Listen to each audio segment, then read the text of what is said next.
Okay, आपण आपल्या मननाकडे आपलं पुन्हा एक वार लक्ष केंद्रित करूया. आपण या दिवसामध्ये फिलिप्पी पत्राचा अभ्यास करत आहोत आणि फारच हळूवार आपण चाललेलो आहोत. आतापर्यंत 2 अध्याय संपलेले आहेत आणि आजपासून 3रा अध्याय सुरू होत आहे.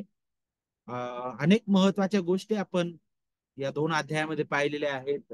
विशेष करून फिलिप्पे येथील मंडळीबद्दल आपण शिकलो आणि विशेष करून पहिल्या अध्यायामध्ये जो विशेष करून पहिला अध्याय आणि वचन 27 जर आपण बघितलं तर तिथून विशेष करून जो दुसरा उपदेश जणू काय व्यवहारिक उपदेश पाऊल सुरू करत आहे आणि जो व्यवहारिक उपदेश तो फिलिप्पे येथील मंडळीला देत आहे. त्याची सुरुवातच आपण अद्भुत रीतीने वचन 27 पासून पाहतो आणि तो अशा प्रकारे म्हणतो, पहा की ख्रिस्ताच्या सुवार्ते शोभेल असे आचरण ठेवा. आणि यावर आधारित मग पूर्ण तो जो व्यवहारिक उपदेश आहे, मग कशा प्रकारे आपण सुवार्तेला शोभेल असं आपलं वर्तन ठेवू शकतो. तर मग तो ख्रिस्ताबद्दल विचार करतो नाही का, आपल्याला ख्रिस्ता ठाई मिळालेलं आश्वासन आणि त्याच्या ठाई मिळालेलं सांत्वन, त्याच्यामुळे लाभलेली सहभागिता, त्याने केलेली कळवळा करुणा, या सर्व गोष्टीबद्दल असताना तो म्हणतो की मग सुवार्तेच्या अनुसार चालणं किंवा सुवार्तेशी समरूप होणं म्हणजे काय बरं मग, तर तुम्ही एकमेकावर सारखीच प्रीती करणं हा एक त्यातील भाग आहे. आणि मग समचित्त होणं म्हणजे तो आहे की आपण एकमेकावर प्रीती करतो. आणि मग आपल्याला जर समचित्त व्हायचंय, एकमेकावर जर सारखी प्रीती करायची आहे आणि जर आपण ते केलं तर आपल्यामध्ये तट पाडण्याची वृत्ती नसणार.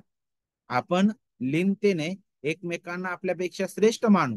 आणि एवढंच नाही तर आपण स्वतःचे हित पाहणार नाही तर दुसऱ्यांचे पाहू. आणि ज्यावेळेस आपण दुसऱ्यांचे हित पाहायला शिकू त्यावेळेस आपण तट पाडणार नाही, पोकळ डौल मिरवणार नाही आणि लीनतेने आपण एकमेकांना आपल्यापेक्षा श्रेष्ठ मानणारे होऊ. आणि या सगळ्या गोष्टीबद्दल बोलत असताना आवाज येतोय? ओके, जरा कमी वाटतोय. एक मिनिट, नेटवर्कचा प्रॉब्लेम आहे का? चालू दे चालू दे चालू दे.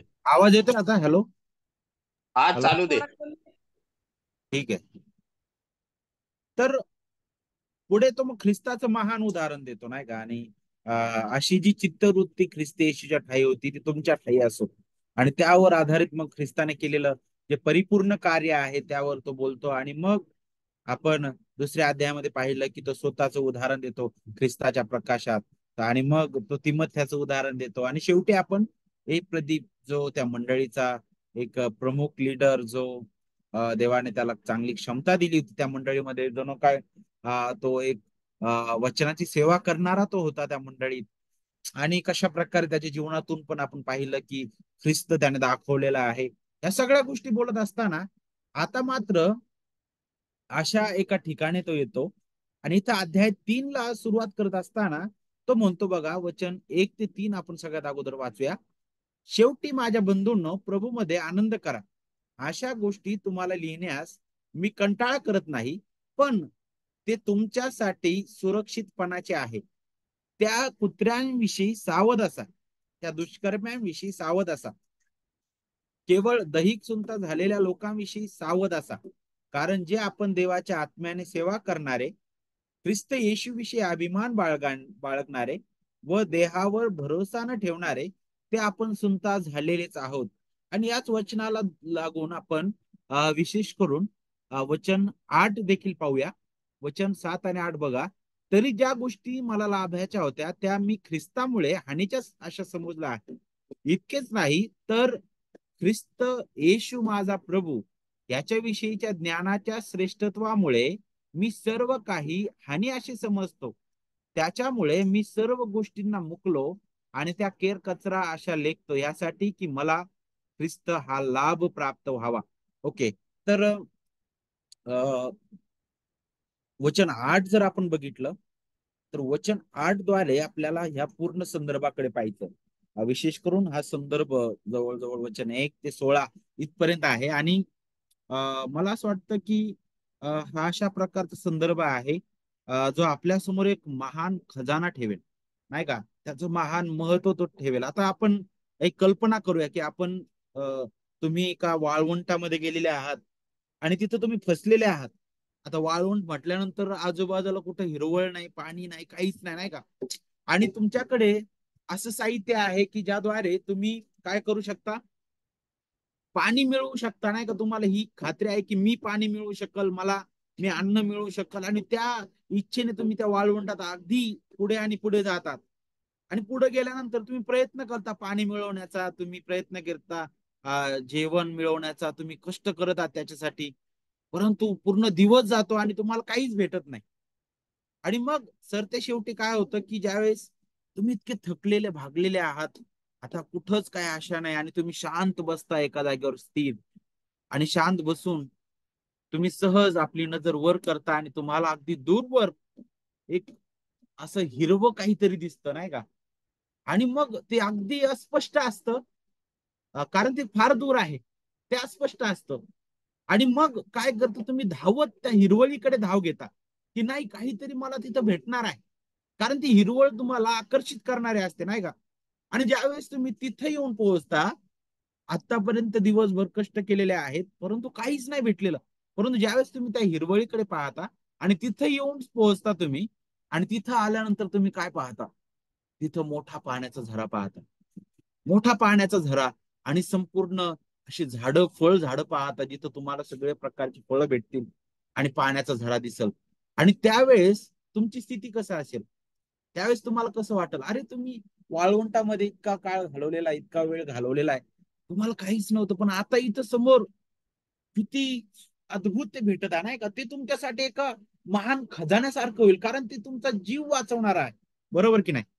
आणि जणू काय अशाच प्रकारे पौल जो आहे, फिलिपेकरांचं लक्ष जे आहे अशाच गौरवी खजान्याकडे वेधून घेत आहे. तो अगदी वाळवंटापासून सुरुवात करत आहे आणि अगदी त्या हिरवळीकडे घेऊन जात आहे. आणि तेच आपण आजच्या या संपूर्ण संदर्भामध्ये, विशेष करून मला माहिती आहे आपण किती भागामध्ये ही पहिली 16 वचनं संपवणार आहोत, परंतु आज पहिल्या भागामध्ये आपण फक्त पहिली 3 वचनांचा अभ्यास करूया आणि त्यातून त्या गौरवी खजान्याबद्दल शिकूया, जो महान आहे. आणि त्या खजान्याबद्दल विचार करत असताना त्याच्या ठाई पूर्ण आपण तृप्त होऊन जाऊ, असा तो महान खजाना आहे, ज्याच्याबद्दल पाऊल जो आहे फिलिपेकरांना सांगत आहे. कारण अगोदर त्याच्या छायेत तो उदाहरणं देतो स्वतःबद्दल, तिमथ्याबद्दल, एफप्रदीप बद्दल, परंतु आता तो अगदी प्रखरतेने त्या खजान्याला उलगडतो. आणि मग तो म्हणतो की नाही, हा खजाना आहे, परंतु या खजान्याला चोरणारे पण आहेत, या खजान्यावर डाग आणणारे पण आहेत, या खजान्याला डांबून ठेवणारे पण आहेत. आणि या दोन्ही गोष्टी तो इथं आपल्याला आपल्या समोर सादर करेल. आणि कशा प्रकारे तो युक्तिवाद करतो आपण थोडक्यामध्ये पाहूया. आता वचन 1 ज्यावेळेस आपण पाहतो, वचन 1, तर त्याची सुरुवात अशा प्रकारे होते बघा. शेवटी माझ्या बंधूंनो, प्रभूमध्ये आनंद करा. अशा गोष्टी तुम्हाला लिहिण्यास मी कंटाळा करत नाही, पण ते तुमच्यासाठी सुरक्षितपणाचे आहे. काय आहे तो खजाना, आणि अ, तो ज्याच्याबद्दल पाऊल इतकं बोलत आहे. आणि पाऊलाचं इच्छा आहे की फिलिपेकरांनी आपलं लक्ष त्या खजान्यावर केंद्रित करावं. तर त्याच्याबद्दल तो पुढे वचन 8 मध्ये म्हणतो की ख्रिस्त तो खजाना आहे, तो लाभ मला प्राप्त व्हावा, म्हणून तो म्हणतो की या सगळ्या गोष्टी मी हानीच्या समोर, त्या कोणत्या गोष्टी आहेत त्या आपण पुढे शिकणार आहोत. परंतु तो जो खजाना आहे त्यातून मिळालेले जे लाभ आहेत, ते लाभ एक एक करून आपल्याला त्या प्रत्येक वचनामध्ये पाहायला भेटेल. त्यातील पहिला लाभ आपल्याला वचन 1 मध्ये पाहायला भेटतो, तो म्हणजे काय, आनंद. आणि आनंद हा जो शब्द आहे, विशेष करून फिलिपेकरास पत्राचा एक मध्यवर्ती हा शब्द आहे, एक मध्यवर्ती तो विषय आहे. प्रभूमध्ये आनंद करा, प्रभूमध्ये आनंद करा. आणि पाऊल तोच विषय तो घेतो आणि वारंवार वारंवार आजूबाजूने सगळं फिरून पुन्हा तिथं आणतो तो, प्रभूमध्ये आनंद करा. आणि हा जो आनंद आहे फार अद्भुत आहे.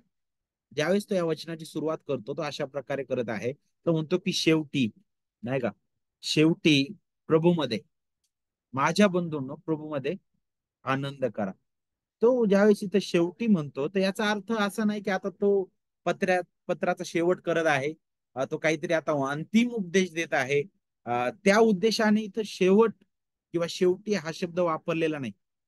कारण जर तुम्ही हा जो शब्द आहे जर त्याचा अभ्यास केला बारकाईने, तर शेवटी हा जो शब्द आहे तो आपल्याला त्याच्या अंतिम उपदेशाबद्दल सांगत नाही. कारण अजून एक समाप्तीचा शब्द येणार होता, आपल्याला माहित आहे. ज्यावेळेस आपण 4था अध्याय आणि वचन 8 वाचू, तिथं सुद्धा तुम्हाला अशा प्रकारचा शब्द जो आहे तो पाहायला भेटेल बघा. 4था अध्याय आणि 8 मध्ये, वचन 8 मध्ये, बंधूंनो शेवटी, बघा शेवटी इतके सांगतो. आता इथं मात्र तो पत्राचं शेवट करण्याबद्दल बोलतो, परंतु इथं ज्यावेळेस तो अध्याय 3 ची सुरुवात करत आहे शेवटी या शब्दाने, तर हा शब्द पत्राचा शेवट नाहीये.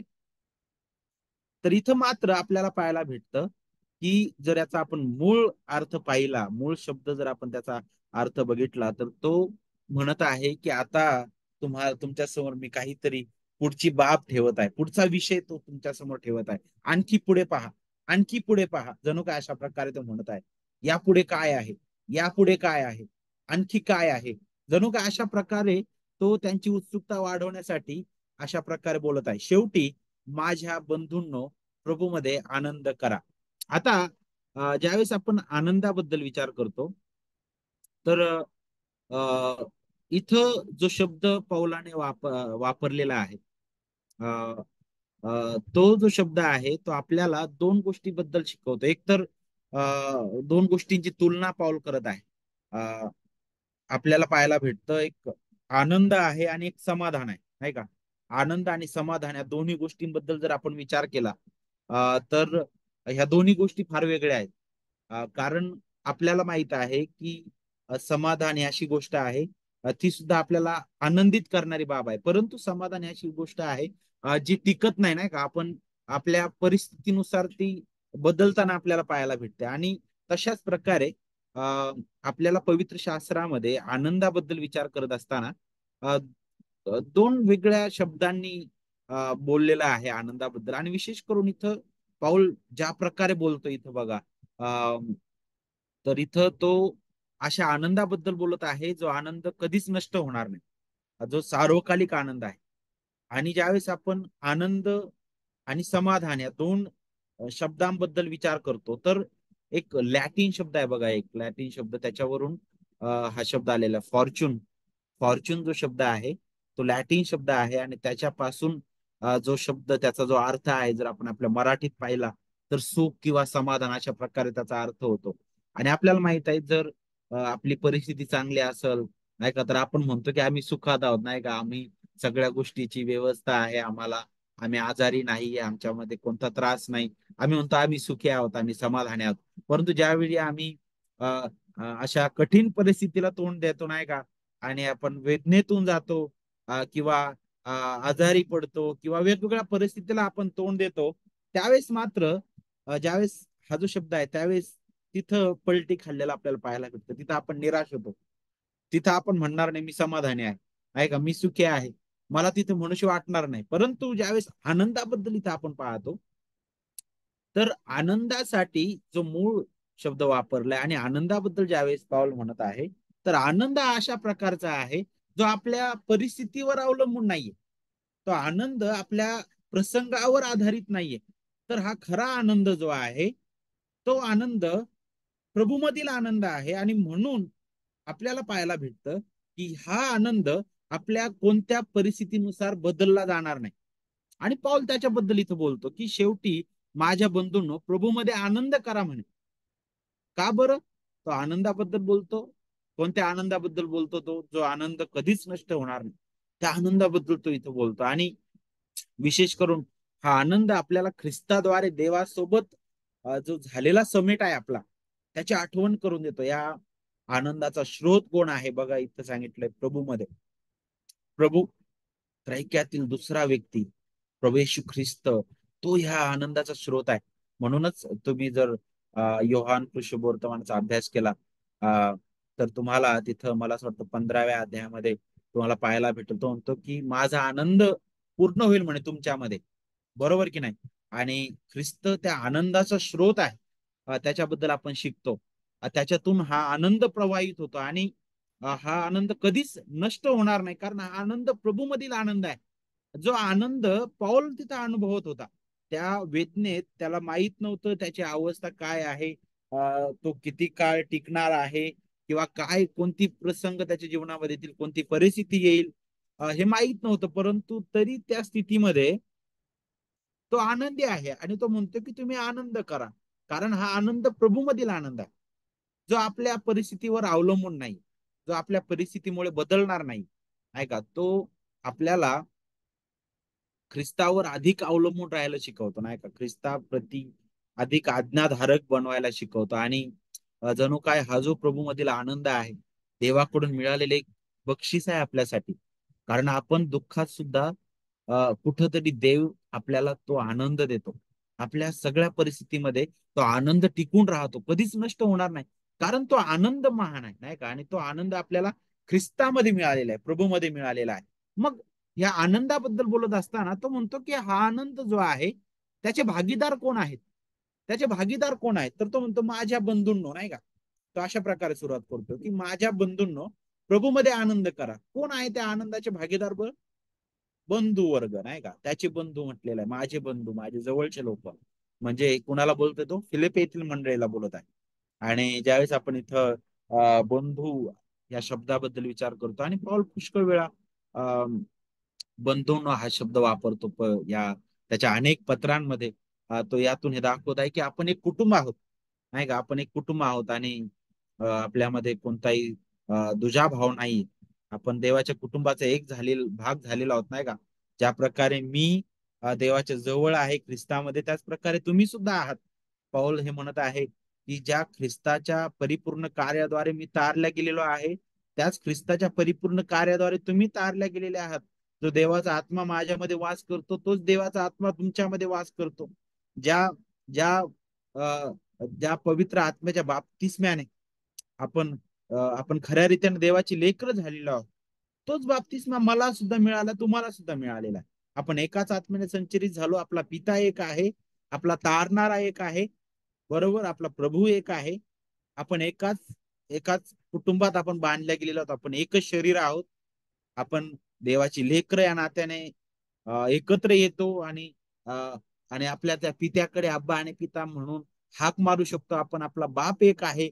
आणि या सगळ्या गोष्टीबद्दल विचार करून तो म्हणतो की माझ्या बंधूंनो, जो आनंद मी अनुभवत आहे, ज्या आनंदाबद्दल मी विचार करत आहे, ज्या आनंदात मी आहे, तो आनंद तुमच्यामध्ये पण असायला पाहिजे, कारण तो आनंद प्रभूमधील आनंद आहे. तो प्रभूमधील आनंद आहे. आणि म्हणून इथं पुढे तो अनेक गोष्टी बोलत आहे. ज्यावेळेस तो म्हणतो की प्रभूमध्ये आनंद करा, त्यावेळेस तो अशा प्रकारे म्हणत नाही एकीकडून की अरे देवाचं भय बाळगू नका, नाही का, किंवा त्याचा अर्थ असा होणार नाही की पापामध्ये आनंद करा, किंवा त्याचा अर्थ असा पण होणार नाही की पवित्र देवाच्या विरुद्ध कुणी वागत आहे त्याच्यामध्ये आनंद करा. अशा प्रकारे सुद्धा याचा अर्थ होणार नाही, नाही का. तर मुळात हा जो आनंद आहे ज्याच्याबद्दल इथं सांगितलेला आहे, तो आनंद अशा प्रकारचा आहे की आपल्या कोणत्याही स्थितीत आपण असू, आपण चांगल्या स्थितीत असो किंवा वाईट स्थिती असो, कोणत्याही स्थितीमधून आपण गेलो तरी आपला आनंद कधीच नष्ट होणार नाही. हा आनंद प्रभूमध्ये मिळालेला आनंद आहे, प्रभूमधील आनंद आहे. आणि विश्वासणाऱ्या नात्याने आपण प्रभूमध्ये आनंद करायला शिकलं पाहिजे, नाही का. आणि त्याबद्दल तो इथं बोलतो. आणि एवढंच नाही तर इथं तो अशा प्रकारे बोलत आहे, प्रभूमध्ये आनंद करा, नाही का. इथं जणू काय आज्ञा आज्ञा दिल्यासारखं पण आपण पाहतो, नाही का. त्याची आज्ञा पण आपण इथं पाहतो. तो फक्त म्हणतच नाही की तुम्ही करून पहा आनंद, नाही का, किंवा तुम्हाला विनंती करतो अशा प्रकारे पण तो म्हणत नाही. तर ती एक आज्ञा रूपाने तो देत आहे की तुम्ही प्रभूमध्ये आनंद करा म्हणे. ती आज्ञा तो जणू काय आपल्याला देतो, जिचं आपण पालन करायला पाहिजे. त्याची इच्छा आहे की फिलिपिकरांनी ती आज्ञा पाळावी. प्रभूमध्ये आनंद करणं ही विश्वासणाऱ्यांसाठी जणू काय आज्ञा पालन करण्याची एक जबाबदारी आहे देवाने दिलेली. आणि तो आनंद आपल्याला सर्व स्थितीमध्ये देवावर अवलंबून राहायला पण शिकवतो. त्याबद्दल आपण शिकतो, नाही का. एवढंच नाही तर ज्यावेळेस आपण या आनंदाबद्दल विचार करतो, तर या आनंदाचा, खऱ्या आनंदाचा पुरवठा कुठून आहे, तर प्रभूमध्ये, नाही का. पण प्रभूपासून त्याचा पुरवठा आहे. ख्रिस्ता सोबतच जे नातं आपलं जोडलं गेलेलं आहे, त्याच्याद्वारे हा मिळालेला खरा आनंद आहे आपल्याला, नाही का. ज्याच्याबद्दल आपल्याला स्तोत्रकर्ता जो आहे 4थ्या अध्यायामध्ये विशेष करून स्तोत्र 4 आणि वचन 7 मध्ये स्तोत्रकर्ता म्हणतो, आनंद तू माझ्या मनात उत्पन्न केला आहेस. आणि आपण ज्यावेळेस आनंदाबद्दल विचार करतो, तर देवाचा आत्मा जो आपल्यामध्ये वास करतो नाही का, त्याचं एक फळ ते सुद्धा आनंद आहे. बरोबर, गलती 5:22 मध्ये सांगितलं नाही का, त्याचं एक फळ आनंद हे आहे नाही का. आणि तो आनंद आपल्याला देतो, ख्रिस्तामधील आनंद आपल्याला देतो, ख्रिस्तामधील आनंद आपल्याला तो ओढून धरणारा आहे. आणि एवढंच नाही, तर पुढे काय सांगितलेलं आहे, अशा गोष्टी तुम्हाला लिहिण्यास मी कंटाळा करत नाही, पण ते तुमच्यासाठी सुरक्षितपणाचे आहे. आता इथं तो म्हणतो की अशा गोष्टी तुम्हाला लिहिण्यास मी कंटाळा करत नाही. का बरं तो कंटाळा करत नाही बरं? कारण ते तुमच्या सुरक्षितपणाचे आहे. आणि काय याच्यातून काय सुरक्षितपणा दिसणार आहे आपल्याला, काय सुरक्षा भेटणार आहे, अशा गोष्टी तुम्हाला लिहिण्याचं मी कंटाळा करत नाही. याचा अर्थ अगोदरही त्याने पुष्कळदा या गोष्टी सांगितल्या. आनंद करा. आपल्याला असं दिसत आहे की ज्यावेळेस तो फिलिपे येथे होता, त्यावेळेस सुद्धा त्याने फिलिपे मंडळीला ह्या गोष्टी सांगितल्या असाव्यात. आणि एवढंच नाही तर अर्थात पत्रामध्ये सुद्धा, अगोदरच्या अध्यायांमध्ये सुद्धा तो आनंदाबद्दल बोललेला आपल्याला पाहायला भेटत आहे. आणि मग या सगळ्या गोष्टीबद्दल बोलत असताना आनंद करणं आणि सुरक्षित राहणं नाही का, हे कसं ताळमेळ बसणार आहे? तो म्हणतो की हे तुमच्यासाठी सुरक्षितपणाचं आहे. कशा प्रकारे हे सुरक्षितपणाचं असणार आहे? का बरं आणि कशा प्रकारे? तो म्हणतो अशा गोष्टी तुम्हाला लिहिण्यास मी कंटाळा करत नाही, पण ते तुमच्यासाठी सुरक्षितपणाचे आहे. यातून जणू काय तो हे सांगत आहे की जणू काय जो प्रभूमधील आनंद आहे, जे ख्रिस्ताने परिपूर्ण केलेलं कार्य आहे, त्याचं स्मरण तुम्ही त्याद्वारे वारंवार करता. ख्रिस्ताच्या परिपूर्ण कार्याकडे पाहता. तुमच्या सर्व स्थितीमध्ये तुम्ही स्वतःकडे न पाहता तुम्ही ख्रिस्ताकडे पाहून आपलं जीवन जगता. आणि ह्या सगळ्या गोष्टी ज्या आहेत, जे शत्रू आहेत नाही का खऱ्या सुवार्तेचे, त्या शत्रूंना एक चपराक आहे. आणि एवढंच नाही तर इथं विशेष करून तो ज्या प्रकारे म्हणत आहे, पण तुमच्यासाठी सुरक्षितपणाचे आहे. तर हे आपल्याला, मला असं वाटतं, पहिला अध्याय आणि वचन 28 मध्ये सुद्धा ते घेऊन जाईल हे वचन आपल्याला, की जिथं तो काही गोष्टींबद्दल बोलतो. विशेष करून वचन 28 मध्ये तो अशा प्रकारे म्हणतो बघा, विरोध करणाऱ्या लोकांकडून नाही का, विरोध करणाऱ्या लोकांबद्दल सुद्धा तो बोलतो की फिलिपीमध्ये काही विरोध करणारे लोक होते, जे कशाचा विरोध करायचे बरं? ते सुवार्तेला विरोध करणारे होते. जे जणू काय त्या कृपेचे शत्रू ते होते, ते खोटे शिक्षक होते, ज्याच्याबद्दल तो आता पुढे वचन 2 मध्ये बोलणारच आहे, ज्याच्यावर आपण आता पुन्हा विचार करणार आहोत, करणारच आहोत. परंतु विशेष करून तो म्हणतो की तुमचं हे प्रभूमध्ये आनंद करणं जे आहे, ते तुम्हाला सुरक्षितपणाचं आहे. ते तुम्हाला सुरक्षित ठेवणार आहे. कारण तुम्ही तितकं ख्रिस्ताला चिटकून असाल. तुमच्या जीवनातील आलेल्या सर्व प्रसंगामध्ये तुम्ही ख्रिस्ताकडे पाहाल, ख्रिस्ताच्या वधस्तंभाकडे पाहाल. आणि या सगळ्या गोष्टीबद्दल बोलत असताना मग वचन 2 कडे तो येतो. आणि वचन 2 कडे आल्यानंतर काही कडक शब्द आपल्याला पाहायला भेटतील, जे आपल्याला फार आपल्या स्थितीमध्ये आपल्याला ऐकायला फार कठीण वाटतील, की अरे पौल असं का शब्द वापरत आहे इथं. फार कठीण आणि नाही का ते मनाला लागणारे हे शब्द आहेत. तो 3 प्रकारचे शब्द वापरतो आणि या तिन्ही प्रकारच्या शब्दांमध्ये तो वारंवार चेतावणी देत आहे. तो म्हणतो त्या कुत्र्यांविषयी सावध असा, त्या दुष्कर्म्यांविषयी सावध असा, केवळ दैहिक सुनता झालेल्या लोकांविषयी सावध असा. तीनदा तो म्हणत आहे सावध असा, सावध असा आणि सावध असा. का बरं? वरती तो सुरक्षितपणाबद्दल बोलत आहे. आणि हा सुरक्षितता काय आहे तो वचन 2 मध्ये दाखवतो. काय प्रॉब्लेम चाललाय तिथं तो वचन 2 मध्ये दाखवत आहे. आणि नेमकं काय चालू आहे याबद्दल तो वचन 2 मध्ये आपल्याला थोडीशी झलक देत आहे. तो म्हणतो की त्या कुत्र्यांविषयी सावध असा, त्या दुष्कर्म्यांविषयी सावध असा, केवळ दैहिक सुनता झालेल्या लोकांविषयी सावध असा. 3 वेळा आपण सावध असा हा शब्द पाहतो. नाही का बरं पॉल 3 वेळा अशा प्रकारे बोलत आहे? अगोदर तो म्हणतो सावध असा, सावध असा, सावध असा. मग पहिल्या सावध असाला तो म्हणतो कुत्र्यांविषयी सावध असा. दुसऱ्यांदा ज्यावेळेस तो सावध असा म्हणतो दुष्कर्म्यांविषयी सावध असा म्हणतो नाही का. तिसऱ्यांदा ज्यावेळेस तो सावध असा म्हणतो दैहिक सुनता झालेल्या लोकांविषयी सावध असा म्हणतो नाही का. 3दा तो चेतावणी देत आहे. यातून आपल्याला जी भयानकता विशेष करून फिलिपे मंडळीमध्ये खोट्या शिक्षकांद्वारे चालू होती नाही का, त्याची एक प्रतीती येईल. आणि विशेष करून सावध असा या शब्दाबद्दल जर आपण बघितलं तर तुम्हाला माहिती आहे ना, काही काही असे ठिकाणे असतात की जिथं नाही का असं काहीतरी अशी खून केली जाते आणि तिथं लिहिलं जातं पुढे धोका आहे नाही का. असे तुम्हाला काही एखादे लाईटीच्या ठिकाणी किंवा वेगवेगळ्या आणखी काही ठिकाणी अशा प्रकारे धोका अशा प्रकारे लिहिलं जातं नाही का. तर त्याही पलीकडे त्याच्याही पलीकडच्या भावना सादर करणारा हा शब्द आहे सावध असा. अ, तर पाऊल ज्यावेळेस इथं सावध असा म्हणतो, इथं जो मूळ शब्द वापरलाय सावध असा, तर तो अगदी गंभीरतेने घेण्याबद्दल आहे. की एक मंडळी या नात्याने मंडळी नेहमी सावध असायला पाहिजे. कशाबद्दल सावध असायला पाहिजे? खोटं शिक्षणाबद्दल. खोटे शिक्षण काय आहे हे मंडळीला समजून घेणं गरजेचं आहे. योग्य शिक्षण अयोग्य शिक्षण काय आहे यातील भेद मंडळीने समजून घेतला पाहिजे नाही का. हे समजून घेतलं पाहिजे. आणि तेच पौल इथं सुद्धा सांगत आहे. तो ज्यावेळेस म्हणतो की सावध असा, तिथं जो शब्द वापरलाय ब्लेपो हा शब्द वापरलाय मूळ. आणि तो खोट्या शिक्षकांबद्दल तो विचार करतो. तो म्हणतो याचा अर्थ काय बरं? मंडळी या नात्याने आपण फक्त एकच बाजू पाहत नाही राहिलं पाहिजे, परंतु जगात काय चाललंय ना त्याची सुद्धा आपल्याला जाणीव पाहिजे की अरे लोक वचनाचा दुरुपयोग कसा करत आहे, खोटं शिक्षण कसं उभारून येत आहे आणि त्याला आपण कसं तोंड देऊ शकतो, आपण कशा प्रकारे सुशिक्षणासोबत वाढू शकतो, सुशिक्षणात राहू शकतो, देवाच्या वचनाचं समर्थन करू शकतो.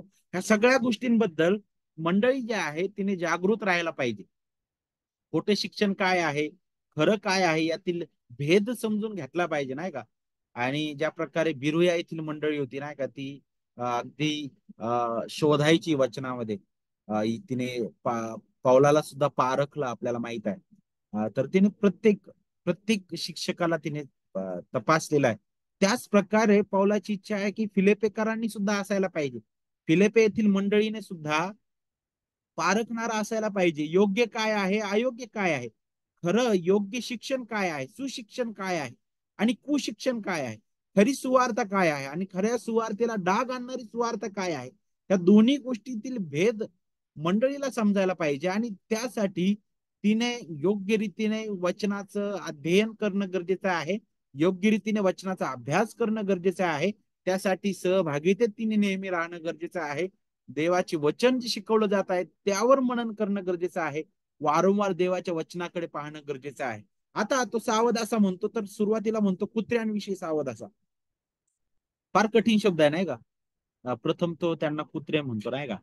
आणि इथं ज्यावेळेस तो कुत्रे म्हणतो तर तो त्या पाळीव प्राण्यांबद्दल बोलत नाही, ज्यांना घरामध्ये ठेवले जातात नाही का. तो इस्रायलमध्ये अशा प्रकारचे सॉरी रोमी साम्राज्यामध्ये आणि पौलाच्या काळामधील अशा प्रकारचे पण काही कुत्रे होते. जंगली कुत्र्यांबद्दल आपण विचार करतो आजही तशाच प्रकारे आहे. परंतु ज्यावेळेस पाऊल इथं कुत्रे म्हणतो तर त्याच्या समोर अशा प्रकारचे कुत्रे आहेत जे फिरणारे रस्त्यावर नाही का, आणि जे एका कचऱ्याच्या ढिगारावरून दुसऱ्या ढिगारावर जातात नाही का, जे सगळीकडे घाण पसरवतात, जे लोकांवर हल्ले करतात, ज्यांच्यामुळं रोग नाही का, रोगराई येते नाही का, ज्यांच्यामुळे भयंकर अशी अवस्था येते, अशा प्रकारच्या प्राण्यांबद्दल तो बोलतो, अशा प्रकारचे कुत्रे म्हणे नाही का.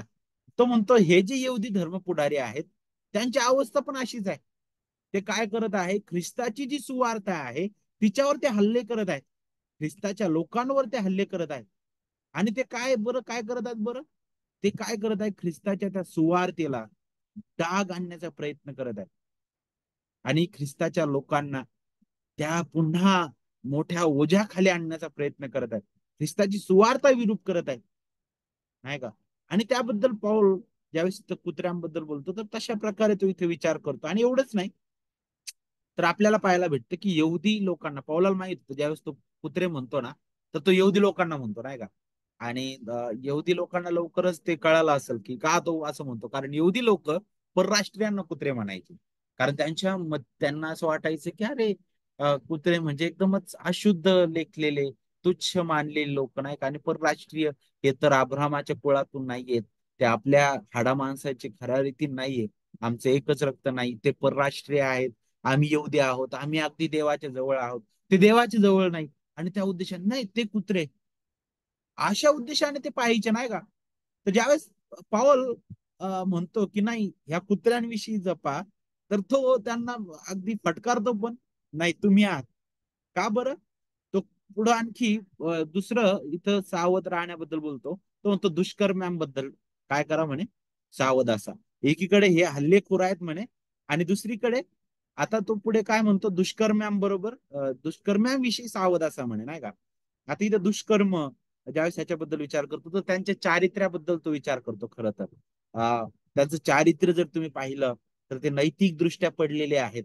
त्यांचं चारित्र्य पूर्ण पडलेलं आहे. ते फक्त दुष्टता पसरवणारे आहेत. ते ते केवळ दैहिक रीतीने एकमेकांना पाहणारे आहेत.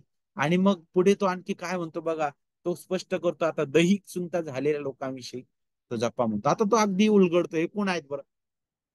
हे फक्त दैहिक सुनता झालेले, हे फक्त बाह्य नाही का रीतीने देवाचं त्यांना वाटतं की आम्ही बाह्य विधीचे पालन केले म्हणजे आम्ही देवाच्या जवळ राहू. आम्ही नियमशास्त्रातील विधींचे पालन केले म्हणजे आम्ही अगदी देवाला देवाला संतोष विणारे असू. कारण खोटे शिक्षक जे होते फिलिपे मंडळीमधील, ते अशा प्रकारे शिकवायचे की नक्कीच तुमचं तारण जे आहे प्रभू येशू ख्रिस्तावरील विश्वासाने झालेलं आहे, परंतु खऱ्या रीतीने जर तुम्हाला नीतिमत्व पाहिजे ना, तर तुम्हाला मोशेचं नियमशास्त्राचं पालन करावं लागेल. तुम्हाला पुन्हा सुनता करावी लागेल. सुनता केली तरच देवासमोर तुम्ही उभे राहाल, आणि देवाची लोक म्हणून तुम्ही त्याच्यासमोर उभे राहू शकता, नीतिमान म्हणून तुम्ही त्याच्यासमोर उभे राहू शकता. पण ज्यांची सुनता झालेली नाही, तर बघा जुन्या करारामध्ये सांगितलं त्याचा उच्छेद करा म्हणून नाही का. मग हे कसं शक्य आहे, ते सुनताबद्दल बोलायचे ते. आणि त्यांच्याकडे हाच एक उपदेश होता वारंवार बोलायला. आणि मग पाऊल काय करतो, तोच विषय घेतो आणि तो म्हणतो की दैहिक सुनता झालेले लोक आहेत म्हणे, केवळ दैहिक सुनता झालेले लोक आहेत म्हणे, त्यांच्याबद्दल काय व्हा म्हणे, सावध असा. आता सुनतेबद्दल विचार करत असताना का बरं देवाने सुनता लावून दिली होती. आणि ज्यावेळेस आपण सुनतेबद्दल विचार करतो, तर त्याच्या मागचा उद्देश काय होता, जर आपल्याला ते समजून घ्यायचं आहे, तर आपल्याला उत्पत्तीकडे जावं लागेल नाही का. आणि उत्पत्ती 17वा अध्याय जर आपण वाचला, तर आपल्याला पाहायला भेटल की तिथं आता जवळजवळ अब्राम 99 वर्षाचा झालेला आहे असं दिसतं आपल्याला. आणि जर तुम्ही 17व्या अध्यायाच्या जर अगोदरचे काही जो 16वा अध्याय आणि 15वा अध्याय जर वाचला, तर 15व्या अध्यायातच तुम्हाला पाहायला भेटेल की अब्रामाने देवावर विश्वास ठेवला आणि त्याचा विश्वास काय झाला, नीतिमान असा तो गणण्यात आला सांगितलं, बरोबर की नाही. विश्वासानेच तो नीतिमान गणण्यात आला. त्याची सुनता होण्या अगोदरच आपण तिथे विश्वासाने नीतिमान ठरणं हे पाहतो आपण नाही का. परंतु ज्यावेळेस आपण 17व्या अध्यायामध्ये येतो, तिथं देवाचं कराराचं बोलणं आपल्याला पाहायला भेटतं. विशेष करून वचन 10 पासून पुढे बघा, तिथं सांगितलंय उत्पत्ती 17:10 पासून पुढे, माझ्यामध्ये आणि तू व तुझ्या पश्चात तुझी संतती यांच्यामध्ये स्थापलेला माझा करार जो तुम्ही पाळायचा, तो हा, तुमच्यातील प्रत्येक पुरुषाची सुनता व्हावी. आणि एवढंच नाही, वचन 12 मध्ये सांगितलं, वचन 11 मध्ये शेवटच्या भागामध्ये ही कराराची खूण होईल म्हणे. हे असं म्हटलं का की याद्वारे तुम्ही माझ्यासमोर नीतिमान ठरणार आहात, नाही. त्याने जो करार अब्रामासोबत केला होता, त्या कराराला सीलबंद करणारी एक खूण त्याने दिली. ती खूण म्हणजे सुनता. नोहाला त्याने सांगितलं की आता इथपर मी पुन्हा जलप्रलयाने पृथ्वीचा मी नाश करणार नाही. आणि त्याने नोहासोबत केलेला करार त्याने एका चिन्हाने तो सीलबंद केला. कोणत्याने, कशाने त्याने सीलबंद केला बरं, मेघ मेघ धनुष्य नाही का. त्याच्याबद्दल आपण शिकतो. मग तशाच प्रकारे आपल्याला पाहायला भेटतं, पाऊल तेच घेतो. तो म्हणतो की फक्त दैहिक सुनता झालेले लोक आहेत, परंतु ते खऱ्या रीतीने देवाच्या जवळ नाहीयेत. आणि पाऊल कलसेमध्ये अगदी स्पष्ट करतो की नाही, तुम्ही म्हणता ना की सुनता झाल्याशिवाय आपण देवासमोर उभे राहू शकणार नाही, बरोबर आहे ना. तर मग नक्कीच आपली सुद्धा सुनता झालेली आहे म्हणे. कशा प्रकारे बघा, वचन 3 मध्ये तो म्हणतो की कारण जे आपण देवाच्या आत्म्याने सेवा करणारे, ख्रिस्त येशूविषयी अभिमान बाळगणारे व देहावर भरोसा ठेवणारे, ते आपण सुनता झालेलेच आहोत म्हणे. पाहिलं. मग कशा प्रकारे आपली सुनता झाली, तर त्याच्याबद्दल मग तो कलसेमध्ये बोलतो नाही का. कलसे 2 वचन 10 ते 14 मध्ये तो म्हणतो की जो सर्व सत्तेचे अधिकाराचे मस्तक आहे त्याच्यामध्ये तुम्ही पूर्ण केलेले आहात. त्याच्या ठायी तुमची सुनताई झाली आहे, परंतु ती माणसांच्या हातून झालेली नाही, तर तुम्ही आपला दैहिक स्वभाव जुगारून दिल्याने ख्रिस्ताच्या सुनतेच्या द्वारे तुमची सुनता झाली आहे. ती कशी झाली? आपण ख्रिस्ताशी संयुक्त झालेलो आहोत, ख्रिस्ताशी जोडले गेलेलो आहोत. आपल्या जागेवर त्याने ते सर्व विधी विषयक नियम पूर्ण केलेले आहेत. आणि म्हणूनच पुढे काय सांगितलं, तुमचा बाप्तिस्मा झाला. हा बाप्तिस्मा पाण्याने झालेल्या बाप्तिस्म्याबद्दल नाही, तर पवित्र आत्म्याने झालेला बाप्तिस्मा. ज्या दिवशी मला ख्रिस्ताबद्दल जाणीव झालेली, देवाच्या आत्म्याच्या कार्याद्वारे सुवार्तेचं बीज माझ्या हृदयात पेरलं गेलेलं आहे. आम्हाला माझ्या पापाची जाणीव झाली, मी ख्रिस्तावर माझा तारणारा म्हणून मी विश्वास ठेवलेला आहे. तो क्षण, त्या क्षणी मी ख्रिस्ताशी जोडले गेलेलो आहे. त्या क्षणी मी ख्रिस्ताने जे काही केलं ते जणू काय माझ्या पदरात मांडण्यात आलेलं आहे. ख्रिस्त माझ्या बदली जगला, नियमशास्त्राधीन असा तो जगला, सर्व विधी त्याने पालन केलेलं आहे, सर्व गोष्टींतून तो गेलेला आहे. त्याने माझ्या जागेवर ते सर्व आज्ञा पालन केलेलं आहे. तो माझ्यासाठी पुरला गेला, माझ्या जागेवर तो पुरला गेला. एवढंच नाही तर तिसऱ्या दिवशी तो पुन्हा उठलेला आहे, आणि त्याच्याशी जर मी जडलेलो आहे, त्याच्या सोबत माझा बाप्तिस्मा झाला म्हणे, तर मग विश्वासाच्या द्वारे त्याच्याबरोबर मी उठला गेलेलो आहे. आणि आता तो म्हणतो बघा वचन 13 मध्ये, तुम्ही आपल्या अपराधांनी व देह स्वभावाची सुनता न झाल्याने मेलेले होता, त्या तुम्हाला त्याने त्याच्याबरोबर जिवंत केले म्हणे. त्याने आपल्या सर्व अपराधांची क्षमा केली. वचन 14 बघा, आपल्या विरुद्ध असलेले म्हणजे आपल्याला प्रतिकूल असलेले विधींचे ऋणपत्र त्याने खोडले. विधींचे ऋणपत्र खोडले. काय? देवाच्या ज्या मागण्या होत्या जुन्या करारानुसार, ज्या आपण पूर्ण करू शकत नव्हतो, नियमशास्त्र पूर्णपणे आपण पालन करू शकत नव्हतो, ते पूर्णपणे ख्रिस्ताने पूर्ण केलेलं आहे. आता आपल्याला हे विधिविषयक नियम पालन करण्याची गरज नाही. आता आपल्याला प्राण्यांचं अर्पण करण्याची गरज नाही. आपल्याला दैहिक सुनतेची गरज नाही, कारण ख्रिस्तामध्ये आपली सुद्धा ती सुनता झालेली आहे. आपल्या हृदयाची ती सुनता झालेली आहे. परंतु हे जे यहुदी पुढारी होते ते काय करत होते की फिलिपे मंडळीला पुन्हा त्या जुन्या कराराच्या जुवाखाली काय करत होते, ते त्या नियमशास्त्राच्या जुवाखाली ते डांबत होते, नाही का. आणि पौल याला म्हणतो की खोटी सुनता आहे, ही केवळ दैहिक सुनता झालेले लोक आहेत म्हणे.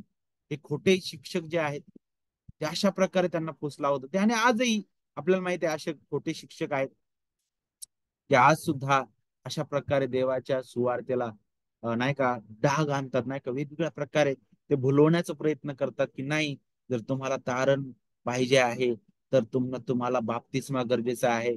तो शिंपडून असू द्या किंवा पाण्यातून बुडून असू द्या, नाही का, तुम्हाला बाप्तिस्मा करावा लागेल. त्याच वेळेस तुम्हाला तारण भेटल. तुम्हाला इतका दिवस उपवास करावा लागेल, त्याच वेळेस तुम्ही देवासमोर नीतिमान व्हाल. तुम्हाला इतक्या इतक्या ह्या विधींचे पालन करावं लागेल, त्याच वेळेस तुम्ही देवासमोर देवाचे लेकर व्हाल, देवासमोर नीतिमान असे उभे राहाल. आणि त्यांच्या ह्या बोलण्यामुळं ते पुन्हा म्हणतात की ख्रिस्त त्याचं कार्य आमच्यासाठी परिपूर्ण नाहीये.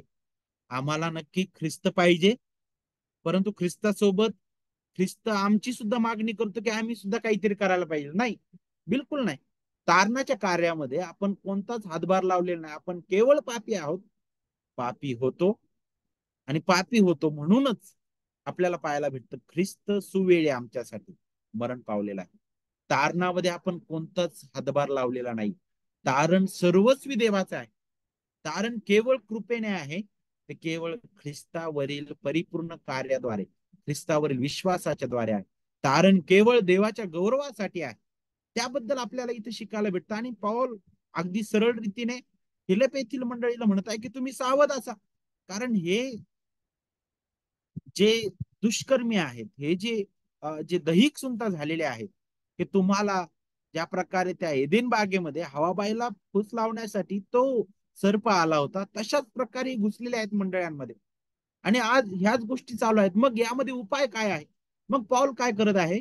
त्यांचं लक्ष आता ह्या भयंकर अशा अवस्थेकडून आता तो म्हणतो की नाही, मग यातून आपल्याला खरे विश्वासणारे कोण आहे, मग खरे इस्रायल कोण आहे, त्यांकडे तो त्यांचं लक्ष केंद्रित करतो. आणि वचन 3 आपल्याला त्याबद्दल सांगतो. वचन 3 मध्ये तो म्हणतो, वचन 2 आणि 3 बघा, सलग वाचूया आपण. त्या कुत्र्याविषयी सावध असा, त्या दुष्कर्म्याविषयी सावध असा, केवळ दैहिक सुनता झालेल्या लोकांविषयी सावध असा, कारण जे आपण देवाच्या आत्म्याने सेवा करणारे आपण आपल्या देहावर अवलंबून नाहीये, आपण आपल्या स्वतःच्या कृतींवर अवलंबून नाहीये, आपण देवाच्या आत्म्याने सेवा करणारे आहोत, ख्रिस्त येशूविषयी अभिमान बाळगणारे आहोत व देहावर भरोसा न ठेवणारे.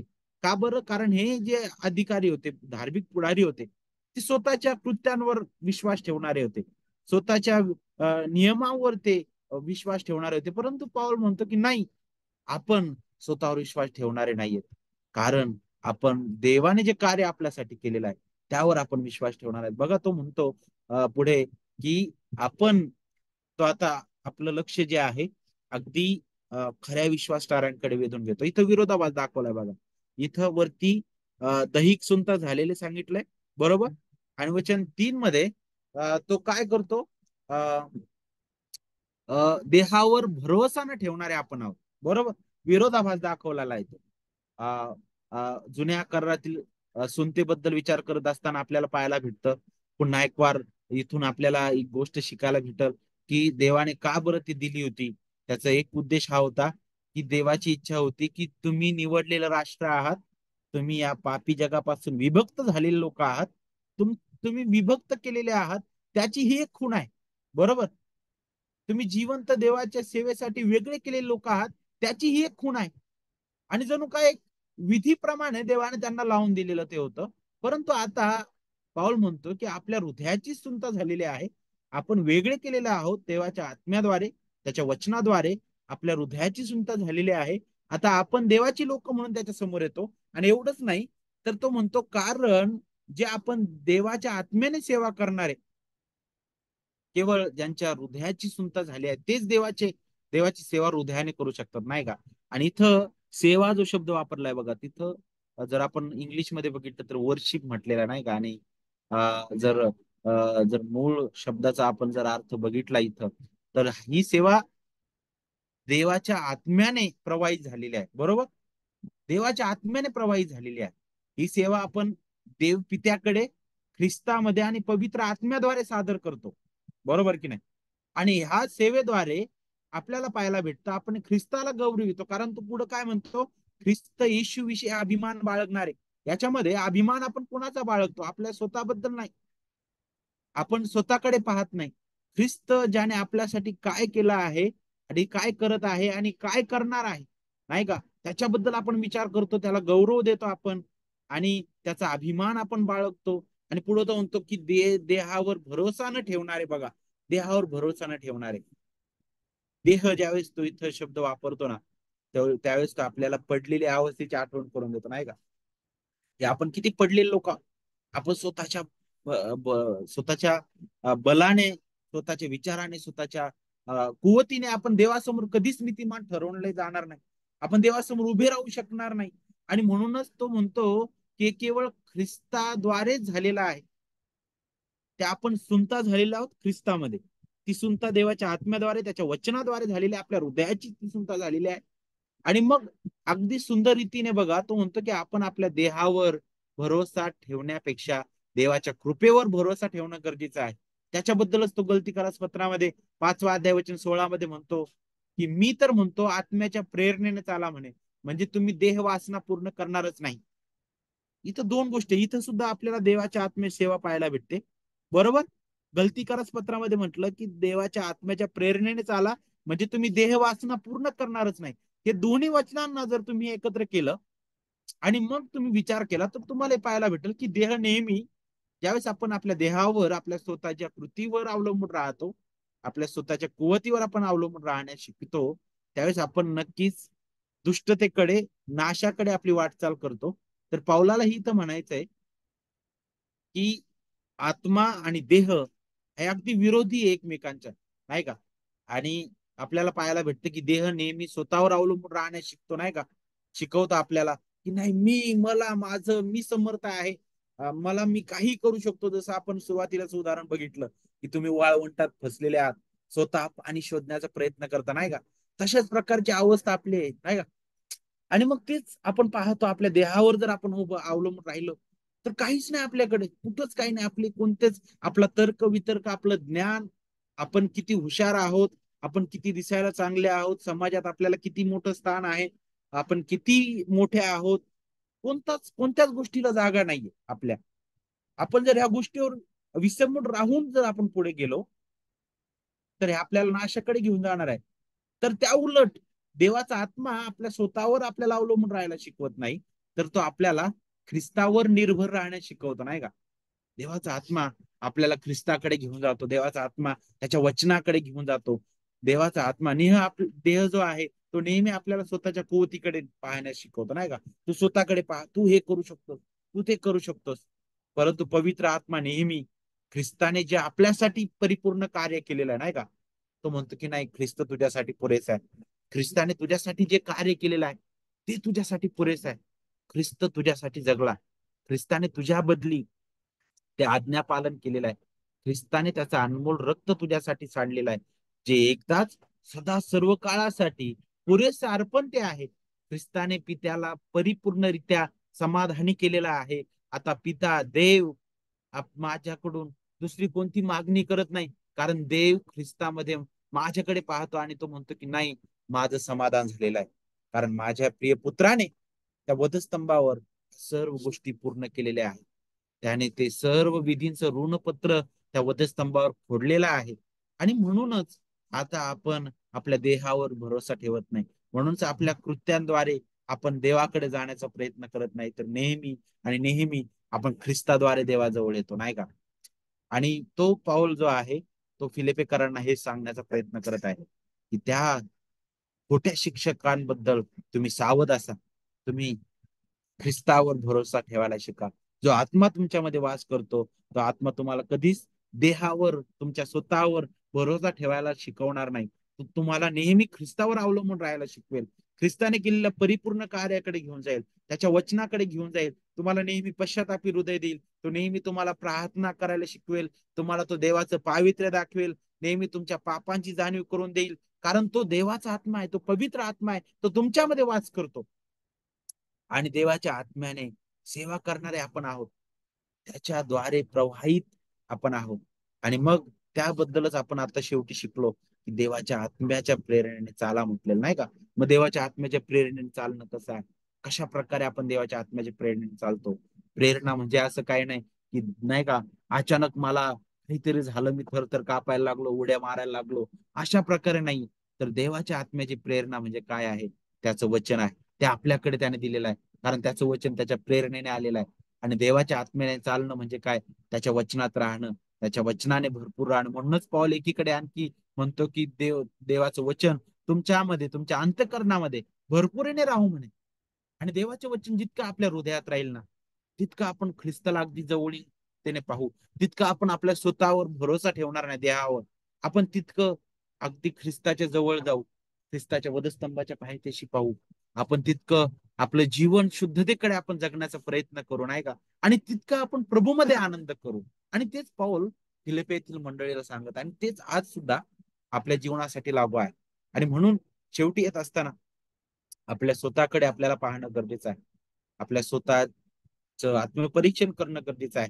काय माझं जीवन सुद्धा अशा प्रकारे आहे का? मी माझ्या देहावर भरोसा ठेवून जगणार आहे का?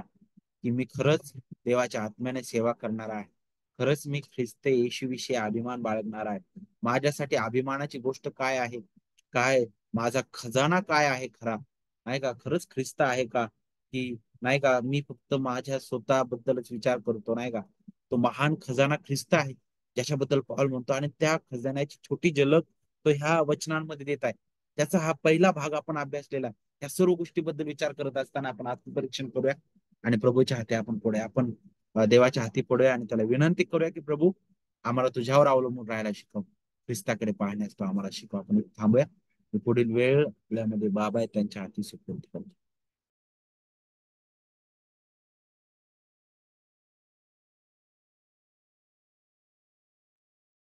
प्रार्थना करूया.